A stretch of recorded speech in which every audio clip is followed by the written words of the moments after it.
والصلاة والسلام على أشرف الأنبياء والمرسلين سيدنا محمد وعلى آله وأصحابه أجمعين. ربنا اشرح لنا صدورنا ويسر لنا أمورنا واحلل عقدة من ألسنتنا يفقه أقوالنا.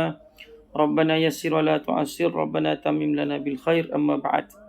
Alhamdulillah, pertama sekali kita panjatkan syukur pada Allah Subhanahu Wa Taala atas limpah rahmatnya dapat kita bersama-sama pada malam ini. Moga-moga Allah Subhanahu Wa Taala sentiasa memberkati pertemuan kita, menjadikan kita orang yang sentiasa diberikan taufik dan hidayah daripadanya, insya-Allah. Tuan-tuan dan puan-puan, ibu ayah yang dirahmati Allah Subhanahu Wa Taala, kita sambung perkongsian kita daripada hadis yang ke 23, masih lagi hadis yang ke-23, iaitu hadis yang diriwayatkan oleh Abu Malik Al-Harith bin Asim Al-Ash'ari radhiyallahu anhu. Saya bacakan dulu hadisnya sebagai pengulangan ya. Qala Rasulullah sallallahu alaihi wasallam, at-tuhuru syatrul iman, walhamdulillahi tamla'ul mizan, wa subhanallahi walhamdulillah tamla'ani aw tamla'u ma baina as-samawati wal ard. والصلاة نور والصدقة برهان والصبر ضياء والقرآن حجة لك أو عليك كل الناس يغدو فبائع نفسه فمعتقها أو موبقها. رواه Muslim. Hadis yang kita kongsikan ini berkenaan dengan yang kita bahaskan sebelum ini, iaitu Nabi SAW menyatakan tentang beberapa perkara yang ada dalam agama kita ni. Iaitu pertama sekali iaitu tentang kesucian ya. Kemudian berkenaan dengan ucapan alhamdulillah, ucapan subhanallah walhamdulillah. Kemudian Nabi SAW menyatakan berkenaan dengan salat, itu adalah cahaya, sedekah itu adalah tanda, sabar itu adalah cahaya, Quran itu menjadi hujah kepada kita ataupun hujah untuk kita ataupun hujah ke atas kita. Dan setiap manusia itu dia berusaha, dia diibaratkan seperti orang yang menjual beli ataupun yang menjual dirinya, sama ada dia berjaya membebaskannya ataupun dia memusnahkan dirinya sendiri. Itu yang disebutkan oleh Nabi SAW. Baik, sambungan kita dekat mana ni Puan Hajah Sabah? Muka surat 303 Ustaz. Okey, buku yang buku kita tak sama semua Okey, siapa yang pakai buku yang seperti mana terbitan yang Puan Sabah punya tu? Terbitan mana? Al-Hidayah. Okey, Pustaka Al-Hidayah Pustaka Al-Hidayah itu muka surat 303. Kalau tuan-tuan mungkin ada sebahagiannya Pustaka Salam, itu muka surat berapa? Tak tahu lah nak. Tak apalah. Yang penting kita buka hadis yang ke-23. Tuan-tuan tengok pada poin yang ke C. Okey, poin C berkenaan dengan nisful iman ataupun macam mana? Wuduk adalah kunci syurga. Okey, tajuk dia ataupun subtopik dia, wuduk adalah kunci syurga. Baik, silakan Puan. Bismillahirrahmanirrahim. Wuduk adalah kunci syurga. Disebutkan di dalam kitab Allah bahawa kemasukan orang-orang kafir ke dalam neraka adalah disebabkan mereka tidak menyertai kaum muslimin di dalam saf barisan mereka. Allah Subhanahu Wa Taala berfirman, "Ma salakakum fi saqar? Qalu lam naku minal musallin." Setelah melihat orang-orang bersalah itu, mereka berkata, "Apakah yang menyebabkan kamu masuk ke dalam neraka Saqar?" Orang-orang yang bersalah itu menjawab, "Kami tidak termasuk dalam kumpulan orang-orang yang mengerjakan solat." Surah Al-Mudassir ayat 42 hingga 43. Maka di sini solat itu adalah penyelamat daripada api neraka dan ianya adalah jalan yang dilalui dalam menuju ke syurga. Taharah pula adalah kunci kepada syurga. Oleh itu jadilah kunci syurga itu ialah taharah sebagai perantaraan. Di dalam riwayat Muslim, "Ma min muslimin yatawaddau fayuhsinu wudu'ahu thumma yaqumu fayusalli rak'ataini muqbilun alaihima biqalbihi wa wajhihi illa wajabat lahul jannah." Tidaklah seorang muslim berwuduk kemudian menyempurnakan wuduknya, kemudian bangun mengerjakan solat 2 rakaat dengan menghadapkan hati dengan khusyuk dan wajahnya, melainkan wajib baginya syurga. Juga di dalam riwayat Muslim, ما منكم من أحد يتوضأ فيبلغ أو فيسبغ الوضوء ثم يقول أشهد أن لا إله إلا الله وأن محمدا عبد الله ورسوله إلا فتحت له أبواب الجنة الثمانية يدخل من أيها شاء. Tidaklah seorang pun di antara kamu yang berwuduk lalu menyampai atau meratakan air wuduknya, maksudnya menyempurnakan wuduknya, kemudian berdoa, aku bersaksi bahawa tiada Tuhan melainkan Allah dan aku bersaksi bahawa Muhammad adalah hamba dan pesuruhnya, melainkan dibukakanlah untuknya ke-8 pintu syurga di mana ia akan masuk ke dalamnya melalui mana-mana pintu yang disukainya. Okey, baik tuan-tuan ya. Tahu tak, Ustaz? Boleh kita sekejap kita tengok daripada apa yang di kongsikan tadi, kita masih lagi berada pada poin yang Ustaz pertama. mute, tak dengar. Oh, minta maaf. Okey, minta maaf apa yang dikongsikan tadi oleh Puan Sabah tu adalah hasil daripada poin yang pertama yang Rasulullah sallallahu alaihi wasallam sebutkan dalam hadis yang kita baca tadi, at-tuhuru syatrul iman. Kebersihan itu sebahagian daripada iman. Kita masih lagi berada pada ataupun perbahasan kita masih lagi berlegar pada poin yang pertama yang disebutkan oleh Nabi sallallahu alaihi wasallam, iaitu antara yang dibahaskan oleh pengarang kitab kita ni, antaranya adalah kebersihan itu adalah sebahagian daripada iman. Dia dah bahaskan, kemudian disebutkan juga bahawa kebersihan itu adalah sebahagian daripada penyempurnaan solat. Selepas itu dia kongsikan dengan kita pada poin yang dibacakan tadi, iaitu wuduk adalah kunci kepada syurga. Jadi diibaratkan bahawa wuduk itu adalah kunci, solat itu adalah jambatan untuk kita masuk ke syurga. Jadi kalau kita dah berwuduk, bermakna kita sudah pun dapat kunci. Maka selebihnya itu kita nak teroka jalan kita untuk masuk ke syurga Allah Subhanahu Wa Taala dengan kita melakukan ibadat solat. Itu yang disebutkan tadi dalam poin yang kita kongsikan tadi. Lalu dikongsikan juga hadis yang disebutkan oleh Nabi sallallahu alaihi wasallam, tidak ada seorang muslim yang berwuduk lalu dia mengelokkan wuduknya, selepas itu dia menunaikan solat 2 rakaat, kemudian dia solat dengan penuh sempurna, illa wajabat alaihil jannah, kecuali Allah Ta'ala akan kurniakan kepadanya syurga, ataupun Allah Ta'ala wajib memberikan anugerah syurga kepadanya. Begitu juga disebutkan dalam hadis ini berkenaan dengan istilah ataupun kalimat ma minkum min ahadin yatawaddau fayablughu au yasbugh. Maknanya yasbighu tu maknanya orang yang meratakan wuduknya. Sebab itu di antara perkara yang disukai oleh agama kita ini, iaitu orang yang disebutkan oleh Nabi SAW sebagaimana hadis yang diriwayatkan oleh Imam Muslim, isbaghul wudu'i 'alal makarih, meratakan wuduk di anggota yang sakit. Jadi sebolehnya kalau kita ada luka-luka kecil, lalu kita usaha untuk meratakan wuduk kita pada luka-luka tersebut, maka Allah Subhanahu Wa Taala amat suka terhadap amalan tersebut ataupun perkara tersebut, kerana kita melalukan air pada anggota kita yang sakit, yang luka kecil, kerana cinta kepada Allah Subhanahu Wa Taala. Tapi kalau luka besar yang boleh menyebabkan mudarat lebih besar, maka jangan buat macam itulah, kerana ia akan menjadi sebaliknya pula dimurkai oleh agama kita. Kerana agama kita ni, kita ada satu pegangan, la darara wa la dirar, tidak boleh kita memudaratkan dan tidak boleh kita dimudaratkan. Jadinya kita sedaya mungkin meratakan wuduk kita, kerana itu adalah kunci.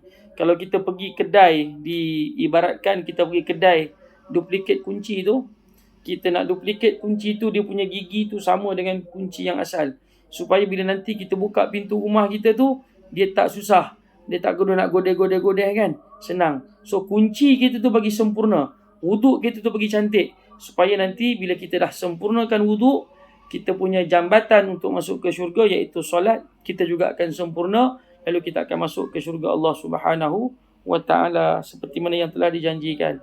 Okey, silakan puan, teruskan. Wudu adalah daripada ciri keimanan. Wudu adalah merupakan ciri keimanan yang tersembunyi, di mana tiada seorang pun yang menjaganya melainkan seorang mukmin. Rasulullah sallallahu alaihi wasallam telah bersabda, "Lan yuhafidha 'ala al-wudu'i illa mu'min." Tidaklah dijagakan wudu itu melainkan oleh seorang mukmin. Diriwayatkan oleh Ibnu Majah dan Al-Hakim. Ini adalah disebabkan wudu tidak zahir kelihatan, di samping ia mengandungi berbagai kepayahan. Umpamanya, di musim sejuk amat sukar untuk menjaga wuduk, rasa malas untuk berwuduk, kekurangan air. Terdapat penyakit yang sukar yang menyebabkan penjagaan wuduk memerlukan mujahadah yang besar dan sebagainya. Justru itulah orang yang menjaganya adalah lebih cepat masuk ke dalam syurga. Telah diriwayatkan oleh Ibnu Khuzaimah di dalam sahihnya bahawa Rasulullah sallallahu alaihi wasallam telah berpagi-pagi pada suatu hari, lalu baginda sallallahu alaihi wasallam memanggil Bilal radhiyallahu anhu dan bersabda kepadanya, "Ya Bilal, bima sabaqtani ilal jannah, inni dakhaltu al-barihatal jannah fasami'tu khashataka amami." Faqala Bilal, "Ya Rasulullah, ma azantu qattun illa sallaitu rak'ataini wala asabani hadathun qattun illa tawaddatu indahu." Faqala Rasulullah sallallahu alaihi wasallam lihadha, "Ya Bilal, apakah yang menyebabkan kamu mendahului aku ke syurga? Sesungguhnya semalam aku telah masuk ke dalam syurga dan aku telah mendengar bunyi tapak kasutmu di hadapanku di dalam syurga." Bilal pun berkata, "Ya Rasulullah, tidaklah aku berazan melainkan aku bersolat 2 rakaat selepasnya, dan tidaklah aku berhadas melainkan aku berwuduk lantarannya." Sabda Rasulullah sallallahu alaihi wasallam, "Disebabkan inilah kamu mendahului aku ke dalam syurga." Sambung putus. Okey. Bolehlah sambung, teruskan. Taharah adalah amanah. Telah diriwayatkan oleh Ibnu Majah daripada Abu Ayyub Al-Ansari radhiyallahu anhu daripada Rasulullah sallallahu alaihi wasallam yang telah bersabda, "As-salawatul khams wal jum'atu ila al-jum'ah wa ada'ul amanah kaffaratun lima bainahunna." Qila, "Wa ma ada'ul amanah?" Qala, "Al-ghuslu minal jinabah fa inna tahta kulli sya'ratin jinabah." Solat 5 waktu, solat Jumaat ke solat Jumaat yang lain, dan menunaikan amanah adalah penghapus dosa-dosa yang berlaku di antaranya. Rasulullah sallallahu alaihi wasallam ditanya, "Dan apakah penunaian amanah?" Sabda baginda sallallahu alaihi wasallam, "Mandi junub kerana di bawah setiap helaian rambut atau bulu adalah janabah." Dalam bahagian hadis Abu Ad-Darda radhiyallahu anhu bahawa Rasulullah sallallahu alaihi wasallam telah bersabda, "Fa inna Allah lam ya'tamin ibnu Adam ala syai'in min dinihi ghairaha." Sesungguhnya Allah telah meninggalkan amanah bagi setiap sesuatu daripada agamanya selain darinya, yakni taharah. Apakah sebab demikian? Ini adalah kerana taharah itu adalah satu perintah maknawi dan hukmi, perintah yang mengandungi makna dan hakikat tersirat yang tidak kelihatan oleh mata kasar akan natijah dan kesannya, di mana kesannya lebih ke atas jiwa dan ruh, dan satu perintah daripada Allah yang menyebabkan kesahihan dan penerimaan sesuatu amalan yang dikerjakannya pada tubuh di mana tidak seorang pun mengetahuinya melainkan Allah, dan tidak diketahui akannya melainkan si empunya badan, serta taharah itu tidak akan terhapus melainkan dengan perbuatan dan qasad, kehendak dan tujuan si empunya diri, di mana kebiasaannya si empunya diri tidak suka perbuatannya diketahui oleh seorang pun melainkan dirinya sendiri, sebagaimana qasad itu adalah satu urusan yang tersembunyi. Justru itulah menghilangkan janabah itu dengan taharah adalah sebahagian daripada penunaian amanah. Okey. Baik, tuan-tuan rahmati Allah Subhanahu Wa Taala, tadi poin yang sebelum ini berkenaan dengan di antara kelebihan wudu ataupun min khisalil iman, ataupun kelebihan antara tanda-tanda keimanan seseorang itu ialah dia memelihara wudunya. Seperti mana hadis yang dibacakan tadi, iaitu hadis Nabi sallallahu alaihi wasallam memanggil Sayyidina Bilal radhiyallahu anhu. Lalu Nabi tanya, "Wahai Bilal, apakah yang menyebabkan engkau mendahului aku masuk ke dalam syurga?" Maka Bilal pun menjawab, dia memelihara wuduk, dan selepas mana dia berwuduk dia akan menunaikan solat dua rakaat. Baik tuan-tuan yang dirahmati Allah Subhanahu Wa Taala, Nabi menyatakan bahawa dalam hadis itu, aku telah masuk syurga dan aku dipertontonkan sebenarnya, dengan maksud dipertontonkan oleh Allah Subhanahu Wa Taala tentang keadaan syurga. Lalu Nabi SAW mendengar tapak kaki Bilal yang sudah pun berada dalam syurga, menyebabkan Nabi SAW rasa macam apa kelebihan Bilal yang menyebabkan dia lebih awal masuk syurga. Sedangkan hadis ini tuan-tuan, dia agak kontra dengan beberapa hadis yang lain yang para ulama sudah pun bersepakat bahawa sebenarnya orang yang paling awal masuk syurga adalah Nabi sendiri, Nabi SAW. Tidak dilahului oleh mana-mana orang kecuali Nabi kita Muhammad SAW, berdasarkan kepada beberapa buah hadis ya. Saya kongsikan dengan tuan-tuan di antara hadis yang menyatakan bahawa Nabi adalah orang yang lebih ataupun yang paling awal masuk ke dalam syurga, seperti mana hadis yang telah diriwayatkan oleh Imam Muslim daripada Thabit an Anas bin Malik qala Rasulullah sallallahu alaihi wasallam, Nabi sallallahu alaihi wasallam menyatakan bahawa ati babal jannah yaumal qiyamah fa'astaftihu fayaqulu al-khazin man anta fa'aqulu Muhammad fayaqulu bika umirtu la aftahu li ahadin qablak.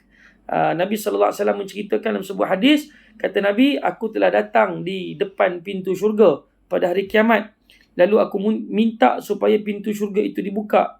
Maka penjaga syurga pun menyatakan ataupun bertanya, siapakah engkau? Maka Nabi sallallahu alaihi wasallam menjawab, aku adalah Muhammad. Maka penjaga syurga tadi menjawab, dengan engkau sesungguhnya aku telah diarahkan supaya tidak membuka pintu syurga sebelum daripada engkau. Maknanya pintu syurga itu tidak akan dibuka kecuali selepas Nabi SAW sendiri yang masuk. Dalam hadis yang lain, Nabi SAW menyatakan bahawa hadis yang diriwayatkan oleh Imam Ahmad daripada Anas bin Malik radhiyallahu anhu dengan sanad yang baik, dan juga rijal dia, perawi-perawi dia adalah perawi-perawi yang telah disepakati oleh Imam Bukhari juga Imam Muslim. Kata Nabi SAW, saya bacakan pendek saja. Nabi kata, wa ana awwalu man yadkhulul jannah yaumal qiyamah wala fakhra. Kata Nabi, aku adalah orang yang paling awal masuk ke dalam syurga Allah pada hari kiamat. Jadi itu antara hadis yang menyatakan bahawa Nabi SAW adalah orang yang paling awal masuk syurga. Adapun hadis yang telah disebutkan dalam buku kita ini ataupun dalam kitab kita ini berkenaan bahawa Nabi kata, dengan amalan apakah yang menyebabkan engkau wahai Bilal lebih dahulu masuk ke dalam syurga, itu bukan bermakna Bilal lebih awal masuk ke dalam syurga dengan pengiktirafan yang dilakukan, tetapi kerana Bilal itu dianggap, diumpamakan, seperti mana kata Imam Ibnul Qayyim rahimahullahu ta'ala, Bilal yang dimasukkan dalam hadis ini ialah Bilal itu diibaratkan macam seorang khadam yang membuka pintu syurga. Lalu kalau kita tengok macam ibarat macam inilah kita, ada pembantu yang membukakan pintu syurga ataupun pintu istana untuk seorang raja kan. Nampak macam khadam itulah yang masuk lebih awal, tapi dia seolah-olah orang yang masuk mempersiapkan istana itu untuk dimasuki oleh raja, dan raja itulah yang paling ataupun yang diiktiraf orang yang paling awal masuk dalam istana tersebut. Itulah diibaratkan Bilal bin Rabah radhiyallahu taala anhu, dia dimasukkan lebih awal ke dalam syurga bukan bermakna dia mendahului Nabi secara rasmi, tapi kerana amalan yang dia lakukan itu menyebabkan dia berhak untuk berada dalam syurga lebih awal. Tapi pengiktirafan yang disebutkan dalam agama kita, seperti mana yang dinyatakan dalam hadis-hadis, bahawa Nabi adalah orang yang paling pertama masuk ke dalam syurga. So dekat situ hilanglah kontra ataupun hilanglah orang kata sedikit pertembungan antara dua hadis yang menyatakan Nabi lebih awal masuk syurga dengan hadis yang ada dalam kitab ini, Bilal lebih awal masuk syurga. Maksudnya Bilal masuk itu seolah-olah macam dia mempersiapkan syurga untuk Nabi, dan Nabi masuk, Nabi diiktiraf sebagai orang yang paling ataupun yang pertama masuk ke dalam syurga. Itu sedikit berlaku sedikit kontradik hadis tu.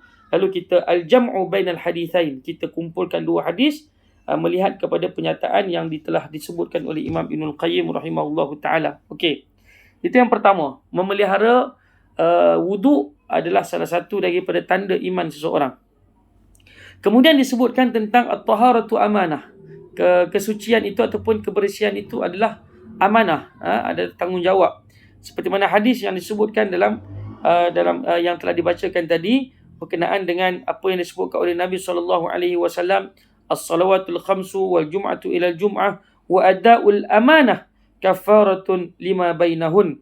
Qila wa ma ada'ul amanah? Qala al-ghuslu minal janabah fa inna tahta kulli sya'ratin janabah. Maka Nabi SAW ketika mana ditanyakan apakah itu amanah, sebab Nabi sebut solawat ataupun sembahyang 5 waktu, Jumaat ke Jumaat, melaksanakan amanah ataupun tanggungjawab, itu adalah kafaratun, penghapus dosa di antara semuanya. Maka ditanyakan apakah itu pelaksanaan ataupun pelaksanaan tanggungjawab itu, adaul amanah tu itu apa dia? Maka Nabi jawab, adaul amanah ialah mengangkat janabah ataupun menyucikan diri daripada junub ataupun menyucikan diri sama ada daripada hadas besar ataupun hadas kecil. Jadi tuan-tuan yang dirahmati Allah Subhanahu Wa Taala, apabila kita memelihara wuduk kita, maka itu tanda kita amanah, kita jujur, kita bertanggungjawab untuk membersihkan diri kita. Macam ibarat orang yang suka membersihkan kenderaan dia lah tuan-tuan ya. Orang yang membersihkan kenderaan ni, orang tengok dia Masya Allah, orang yang bersih, orang yang jaga kebersihan, orang yang itu, ini dan sebagainya kan. Dia selalu basuh kereta dia. Dia selalu sapu sampah depan rumah dia. Dia selalu membersihkan halaman rumah dia ataupun ruang tamu rumah dia, bilik rumah dia dan sebagainya. Itu menandakan orang itu orang yang betul-betul memelihara kesucian ataupun kebersihan. Begitu juga orang yang memelihara wuduk dianggap orang yang jujur, orang yang amanah, orang yang bertanggungjawab terhadap diri dia. Dia hilangkan segala kekotoran yang ada pada diri dia, sama ada kekotoran yang nampak ataupun yang maknawi, yang tak nampak. Okey, tuan-tuan yang dirahmati Allah, kita sambung lagi. Silakan puan sahabat. Taharah hati, kesucian hati. Kesucian hissiyah tidak akan berharga jika tidak disertai oleh kesucian maknawi. Justru itu kesucian tubuh seseorang mukmin tidak mestilah disertai oleh kesucian hati. Niat yang baik, qasad yang sahih, amalan yang istiqamah. Bahkan Al-Imam Al-Ghazali telah menafsirkan kesucian itu di dalam hadis yang berkaitan kesucian hati itu sebagai suci daripada sifat dengki, dendam, kesumat, hasad dan semua penyakit-penyakit hati. Justru iman itu akan menjadi sempurna dengan sedemikian itu. Beliau juga menafsirkannya dengan meninggalkan maksiat dan dosa-dosa. Allah Subhanahu Wa Taala ketika menceritakan kata-kata kaum Nabi Lut alaihi salatu wassalam, semasa mereka menyifatkan betapa jauhnya Nabi Lut dan ahli keluarganya daripada perbuatan-perbuatan keji. Bismillahirrahmanirrahim. Innahum unasun yatatahharun. Sesungguhnya mereka adalah orang-orang yang menyucikan diri. Surah Al-A'raf ayat 82 dan surah Al-Naml ayat 56. Okey, ini berkenaan dengan taharatul qalbi, penyucian hati. Kita mengambil berat tentang suci bersihnya kita punya luaran. Dalam masa yang sama kita juga kena ambil berat tentang penyucian dalaman kita, kebersihan dalaman hati kita, qasad kita, niat kita, apa juga objektif kita, semua itu kita kena perbaiki, kita kena betulkan balik. Ini kembali kepada hadis yang pertama yang telah kita kongsikan sebelum ini, innamal a'malu binniyat wa innamal likulli imri'in ma nawa. Setiap amalan itu dia terhasil dengan niat-niat kita, dan setiap orang itu akan diperkirakan amalan dia berdasarkan niat dia. So kita kena baiki balik niat kita, sucikan balik hati kita, kita bersihkan balik segala amalan kita yang ada mungkin riak, ada sum'ah, ada ujub, ada takabur, ada pelbagai inilah perasaan-perasaan yang tak baik ni, semua kita kena bersihkan. Lalu dalaman kita bersih, luaran kita bersih, maka saat itu barulah kita dianggap seperti mana ayat Al-Quran yang dinyatakan oleh Allah Subhanahu Wa Taala tentang Nabi Lut alaihi salam, ataupun tentang kisah Nabi Lut alaihi salam dan juga anak beranak dia. Allah Taala menyatakan innahum unasun yatatahharun. Itu nanti kita akan Allah Taala menyatakan dengan hal yang demikian bahawa sesungguhnya tuan-tuan yang dirahmati Allah Subhanahu Wa Taala, luaran kita kena bersih, wa thiyabaka fatahhir, seperti mana yang disebutkan dalam surah Al-Muddathir ya. Allah Ta'ala nyatakan wa thiyabaka fatahhir, pakaian kamu hendaklah kamu bersihkan. Dalam masa yang sama, kita kena bersihkan juga hati kita ataupun niat kita. Kita kena dua sekali lah, luaran dan juga dalaman. Kita kena clearkan balik. Okey, teruskan. Satu lagi mungkin, tapi agak panjang ni. Bolehlah, tak apa, teruskan. Berzikir dan bersyukur kepada Allah. Cara menyampaikan syukur kepada Allah adalah dengan memperbanyakkan zikir mengingatinya.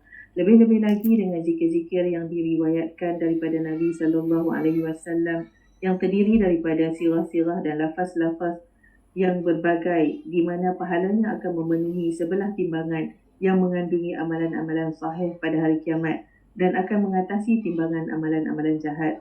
Lalu jadilah pemiliknya dalam kalangan orang-orang yang berjaya dan hampir kepada Allah.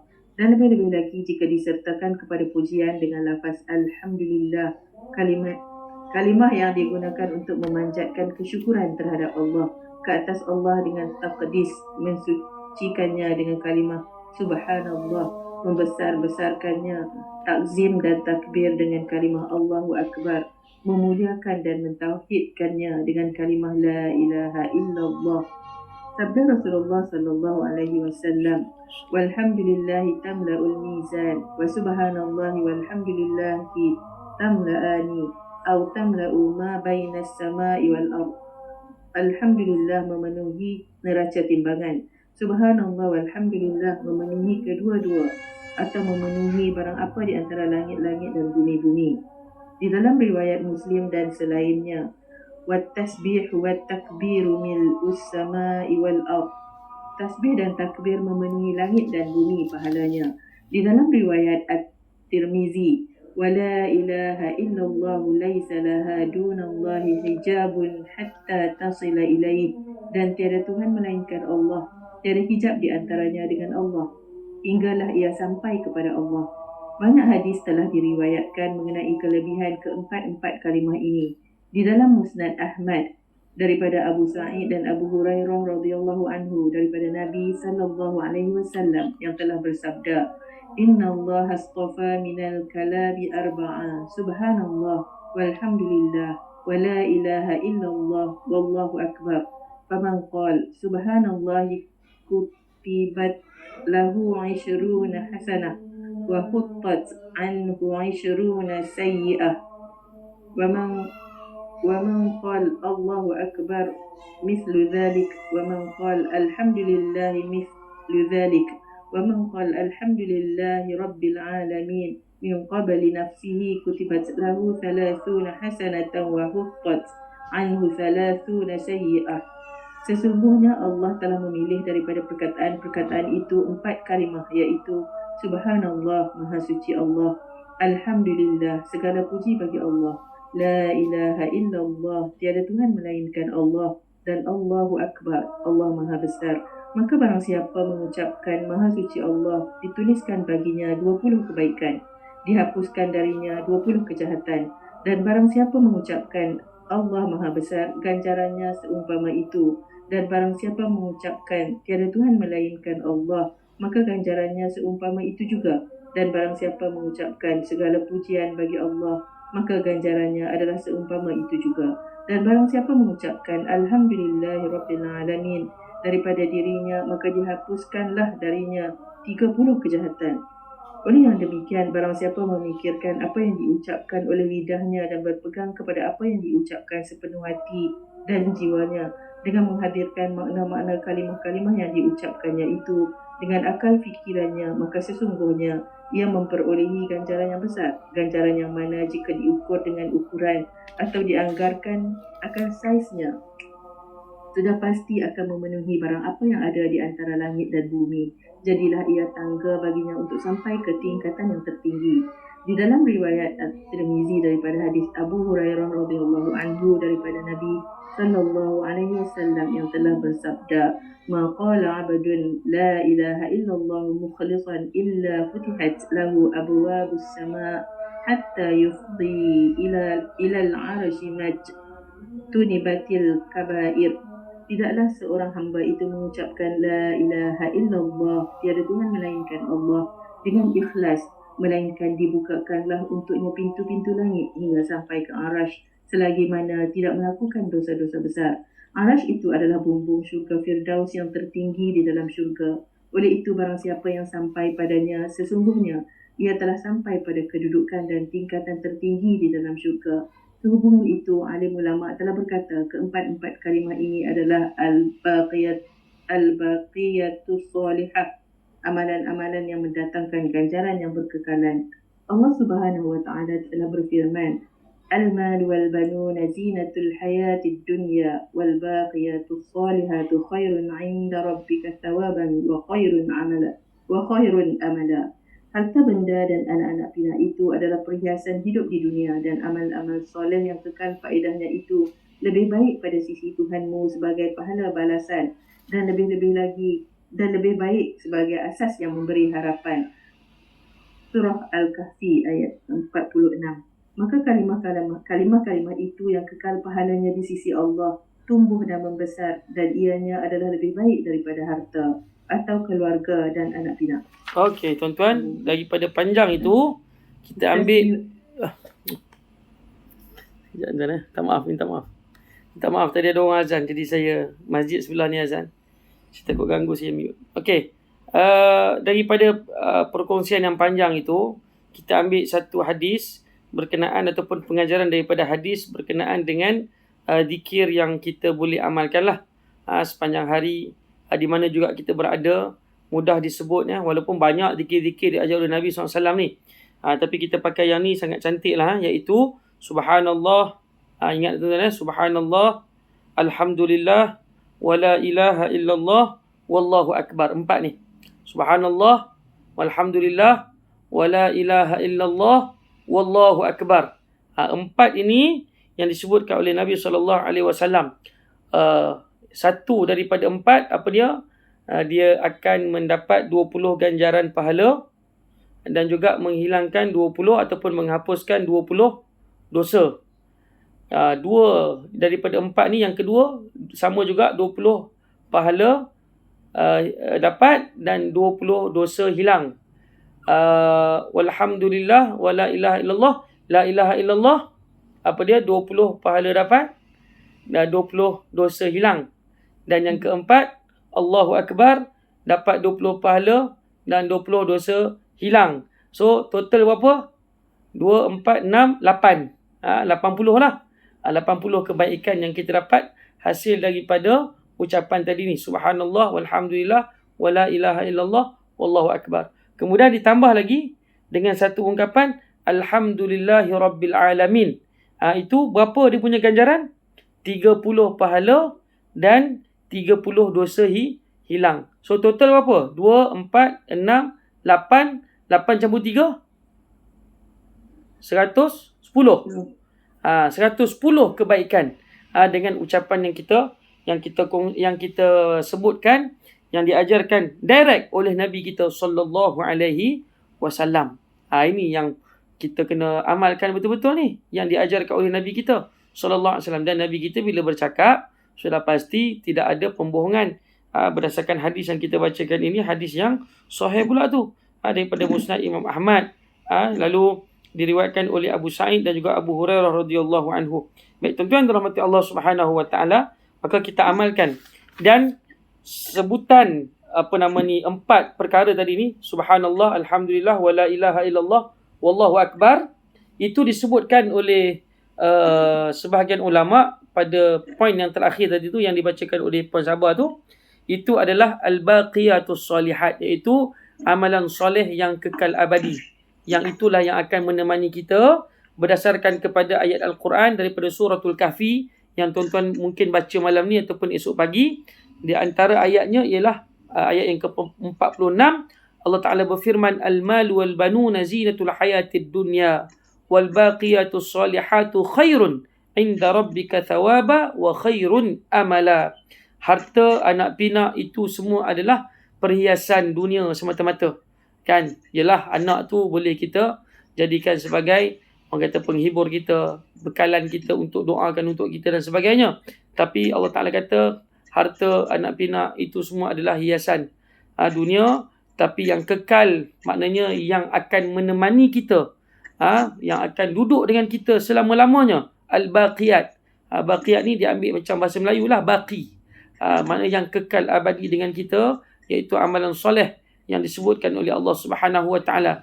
Lalu ditafsirkan oleh para ulama, itulah dia tadi, subhanallah, walhamdulillah, wala ilaha illallah, wallahu akbar. Dan kita gunakan juga dengan lafaz alhamdulillahirabbil alamin. Moga-moga Allah Subhanahu Wa Taala berikan kebaikan kepada kita. Dan sebutan zikir kita itu mestilah kita hadirkan dengan hati kita. Bermakna bila kita sebut tu, kita renung-renungkanlah kehebatan Allah Subhanahu Wa Taala. Kita rasalah bahawa sebenarnya Allah Taala menguasai alam ini. Itulah yang disebutkan dengan istihdar al-qalbi.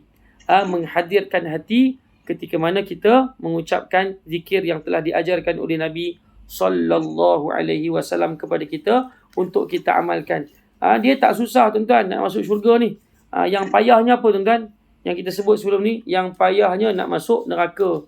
Kan? Yang senang nak masuk syurga. Sebab hanya dengan zikir kita boleh dapat syurga. Tapi kalau nak buat dosa ni tuan-tuan, punyalah payah. Kena kontrol, kena kawal, kena cover sebagainya kan. Tapi ramai manusia yang memilih jalan dosa berbanding dengan jalan pahala. Moga-moga Allah Ta'ala tulis kepada kita dan dapatlah kiranya kita amalkan apa yang kita kongsikan tadi. Subhanallah, walhamdulillah, wala ilaha illallah, wallahu akbar, alhamdulillahi rabbil alamin. Yang baik itu daripada Allah Subhanahu Wa Taala. Terkasar bahasa, mohon maaf. InsyaAllah kita jumpa lagi pada minggu hadapan. InsyaAllah nah. Kalau tak ada arah melintang, kita akan diperingatkan oleh Tuan Haji kita lah, Tuan Haji Razif. InsyaAllah untuk kita sama-sama hadir ke dalam kelas kita ni, kelas hadis kita ni. Ajak lagi kawan-kawan, sahabat-sahabat anda kita. Moga-moga dapat bersama-sama dengan kita. Terima kasih Puan Sabah. Sama-sama Ustaz. Di atas perkongsian yang telah diberikan tadi. Jadi tuan-tuan yang dirahmati Allah, kita tutup majlis kita dengan bacaan doa. A'udzubillahi minasyaitonirrajim. Bismillahirrahmanirrahim. Alhamdulillahirabbil alamin wassalatu wassalamu ala asyrafil anbiya'i wal mursalin wa ala alihi wa ashabi ajma'in. Allahumma anfa'na bima 'allamtana wa 'allimna mimma yanfa'una wa zidna ilman warzuqna fahma. Alhamdulillahi ala kulli hal wa na'udzubika min ahwali ahlin nar. Sallallahu ala Muhammadin wa ala alihi wa ashabi ajma'in. Walhamdulillahirabbil alamin. Assalamualaikum warahmatullahi wabarakatuh. Sama-sama. Waalaikumsalam. Terima kasih Umi Ji. Umi Ji insya-Allah. Ustaz. Sama-sama. Afwan.